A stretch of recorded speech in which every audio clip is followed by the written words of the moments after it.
Diễm xin chào cô chú, anh chị, các bạn và các em. Hôm nay Diễm chia sẻ cách nấu món chè sủi dình. Thì món chè này Diễm được chị Hoa chia sẻ cho cách nấu. Đồng thời chị cũng chỉ Diễm luôn cái cách làm bột nếp tại nhà. Rất là đơn giản. Diễm cảm ơn chị nhiều lắm. Thì chè này nấu không có khó và khi ăn đặc biệt lắm luôn. Bây giờ mình cùng vào bếp nấu món chè sủi dình với Diễm nha.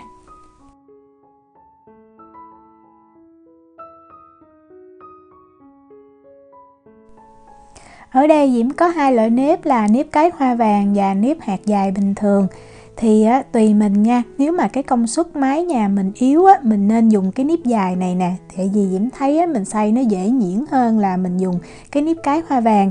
Nếp cái hoa vàng khi mình ngâm nếp mình nên ngâm ít nhất là 8 tiếng ha. Còn nếp thường mình ngâm Diễm thấy 4 tiếng là mình đã mang đi xay được. Hôm nay Diễm sẽ làm 400g nếp cái hoa vàng. Mình vo nếp cho thật là sạch ha, cho tới khi nào mà mình thấy cái nước nó trong là được. Sau khi vo xong rồi mình sẽ mang cái phần nếp này mình đi ngâm. Thì như Diễm có nói khi nãy đó, đối với nếp cái hoa vàng thì Diễm sẽ ngâm 8 tiếng. Diễm đã thử công thức này 2 lần, lần đầu thì Diễm làm bằng nếp Thái đó. Còn bây giờ Diễm làm thử nếp cái hoa vàng để Diễm xem cái độ dẻo của nếp nó khác nhau như thế nào. Sau 8 tiếng đối với nếp cái hoa vàng thì mình sẽ kiểm tra ha. Nếu mà mình bóp vào cái hạt gạo đó mình thấy nó dễ nát ra, tức là không phải thật là mềm, nhưng mà nó nát ra như vậy thì mình xay sẽ dễ nhuyễn hơn. Mình mang nếp mình đổ ra cái đây cho nó ráo ha, xả sơ lại nước lạnh một lần nữa. Và bây giờ mình mang đi xay. Tùy cái cối xay của nhà mình to hay nhỏ đó, thì cái cối xay của Diễm nó to, vì vậy Diễm cho hết cái phần nếp này vào Diễm xay luôn. Và cái lượng nước là cũng tùy cái cối xay ha. Mình không có nên cho nước quá nhiều thì xay sẽ khó nhuyễn hơn. Diễm cho 800ml nước với 400g nếp đã ngâm. Cái này Diễm dùng cái chức năng là xay smoothie Diễm xay một lần là nó đã nhuyễn rồi. Nếu máy yếu thì mình xay từ 2 tới 3 lần. Diễm dùng cái túi lọc sữa để Diễm đổ nếp ra. Còn nếu mình không có thì mình sử dụng một cái khăn to là được ha. Đổ nếp đã xay ra thì mình thấy nó sẽ nhuyễn mịn như là sữa luôn. Như vậy thì cái bột nếp của mình nó mới ngon. Lúc mà mình đổ ra thì cái nước đầu tiên mình thấy nó giống như là nó hơi đục, nó màu trắng đục nhưng mà lúc sau thì nó sẽ trong trở lại. Nếu mà mình treo lên được thì mình nên treo ha, như vậy thì nó sẽ mau ráo hơn. Diễm không có chỗ treo, vì vậy Diễm để lên cái rây như vậy luôn. Mình sẽ để ráo trong vòng từ 2 cho tới 4 tiếng ha. Cái này là Diễm để được 4 tiếng thì mình thấy nước đã thoát ra ngoài rất là nhiều. Mình cầm lên thì mình thấy nếp nó chắc hơn rồi. Bây giờ Diễm mang cái túi nếp này Diễm cất vào trong ngăn mát của tủ lạnh qua đêm, để giúp cho cái nếp này nó cứng lại, khi mà mình làm nó sẽ dễ dàng hơn. Sau một đêm mình lấy ra mình kiểm tra và mình thấy cái cục nếp của mình nó cứng, nó chắc ha, và ở bên dưới cũng đọng lại tí xíu nước nè. Bây giờ mình đã có cái bột nếp tự làm rồi đó, thì nếu mà mình muốn mình có thể lấy nếp ra khỏi cái túi này và mình cất lại vào trong tủ lạnh được 1 tuần ha. Còn nếu mà bảo quản lâu hơn thì mình có thể cất trong tủ đông đá, hoặc như là cách làm truyền thống ngày xưa mình sẽ cắt nếp ra thành từng cái lát mỏng rồi mình mang đi phơi. Như vậy thì mình sẽ để cũng được khoảng 3 tháng luôn. Nếp bây giờ nó còn lạnh vì vậy Diễm để ở đây cho nó hết lạnh để mình nhồi bột cho nó dễ, khoảng 1 tới 2 tiếng. Sau 2 tiếng mình thấy nước nó lại ra thêm tí xíu thì mình không có lấy cái phần nước này nha, mình đổ đi bớt. Thì cái lượng bột nếp này Diễm thu lại được bây giờ là 700g Mình sẽ bẻ ra thành từng cái cục nhỏ, và có 2 cách để mình nhồi bột.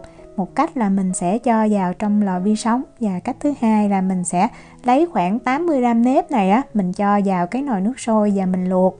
Thì cho vào trong lò vi sóng Diễm sẽ bật lên 2 phút ha. Cái lò của Diễm cái công suất là 800W. Sau 2 phút mình kiểm tra mình thấy là cái bột nó đã chín được một phần nhỏ như vậy, thì nó giúp cho cái nếp của mình nó kết dính và nó dẻo, mình dễ nặn bánh hơn. Còn cách thứ hai là mình bắt một nồi nước sôi ha, rồi mình cho nếp như Diễm nói khoảng 80g và mình luộc chín cái cục nếp đó, rồi mình lấy ra đó mình trộn vào bột vẫn được. Diễm nêm thêm vào 1/2 muỗng cà phê muối, và khoảng 1 muỗng canh dầu ăn. Cái này là tùy chọn ha, thường Diễm trộn một nếp á, Diễm không có cho dầu ăn, nhưng theo công thức của chị Hoa chỉ thì chị có cho nên Diễm cũng làm thử. Nhưng mà Diễm á, thì Diễm thấy mình cũng không cần thiết phải cho dầu, tại dầu á, dễ làm cho cái nước của cái chè nó bị đục đó. Mình nhồi cho cái bột thiệt là mịn luôn ha. Nếu mà nó chưa có mịn dẻo như vậy, mình có thể cho vào lò vi sóng thêm khoảng 1 phút nữa ha. Đó, như vậy là nó ngon nè. Mình lấy màng bọc thực phẩm và mình đậy lại, mình để ở đây cho bột nghỉ 30 phút. Bây giờ mình đi làm phần nhân của chè. Nhân chè Sủi Dình thì rất là đa dạng, nó bao gồm mè và đậu phộng và thêm tí xíu đậu xanh nữa. Thì Diễm có 120g đậu phộng Diễm đã rang vàng rồi. Ở đây là 60g mè đen chưa có rang nha. Và tiếp theo là 20g mè trắng, tùy mình ha, mình có thể làm hoàn toàn bằng mè đen, nhưng mà có mè trắng giúp mình rang mè dễ biết là mè nó vàng hơn. Và Diễm có ở đây là 50g đậu xanh, Diễm nấu với 200ml nước, thì nấu xong Diễm cân lại được ở đây là 160g. 80g dừa sợi ha, có dừa sợi vào thì cái nhân của mình nó mới ngon. Mè đen mình đem mình đổ ra một cái rây nhỏ và mình rửa lại cho sạch ha, tại vì mè đen cái mùi thì nó hơi không được thơm như là mè trắng. Sau đó mình cho mè đen vào một cái chảo và mình bật cái lửa lớn, mình rang cái phần mè này. Thời gian thì không có chính xác, quan trọng là mình thấy cái hơi nước nó bốc ra hết và mè nó bắt đầu nó khô ráo như vậy. Lúc này mình cho mè trắng vào và mình cũng để cái lửa lớn, mình rang thiệt là đều tay cho tới khi mà mình thấy mè trắng nó chuyển sang cái màu vàng nhạt là mình nhắc khỏi bếp. Đậu phộng Diễm cho vào cái máy xay và mình xay nhuyễn ra nha. Tùy mình thích, mình có thể xay không nhuyễn cũng được, nhưng mà xay nhuyễn thì cái nhân của mình nó dễ kết dính hơn lúc mà mình nặn bánh đó. Đó, xay như vậy. Mè đen cũng vậy, Diễm cũng cho vào trong máy xay, Diễm xay luôn. Vừa nhuyễn là được. Sau đó mình cho vào chung với phần đậu phộng luôn. Dừa sợi thì Diễm cho vào cái chảo, Diễm nêm vào 80g đường, 50ml nước. Và mình bật bếp lên mình nấu cho phần đường, phần dừa, phần nước này nó sôi và nó hơi cạn tí xíu ha. Thì mình cũng để cái lửa lớn luôn. Mình làm như vậy thì dừa của mình nó sẽ thơm và để được lâu hơn. Đó, khi mà mình thấy nó sệt lại như vậy thì Diễm cho cái phần đậu xanh đã nấu chín vào. Mình xào nhân này cho tới khi mà mình thấy cái đậu xanh nó đặc lại ha. Cũng đừng có đặc quá thì cái nhân của mình khi nguội nó cứng nó sẽ không có ngon. Đó, Diễm thấy như vậy là được nè. Nhắc khỏi bếp thì mình cho cái đậu xanh vừa xào vào trong mè và đậu phộng luôn. Diễm nêm thêm vào 1/4 muỗng cà phê muối giúp cho cái nhân của mình nó đậm đà. Và mình trộn cái nhân này lên cho thật là đều nha, đều hết luôn rồi mình hãy mang mình đi chia. Dưới cái lượng nhân này thì mình sẽ làm 20 viên chè ha, thì mỗi viên nó khoảng là 23g.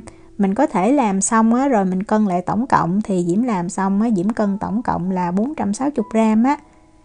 Mình bóp chặt rồi mình vo tròn là được. Đây là 20 viên nhân mình đã vo xong. Bây giờ mình sẽ đi bắt một cái nồi nước ha.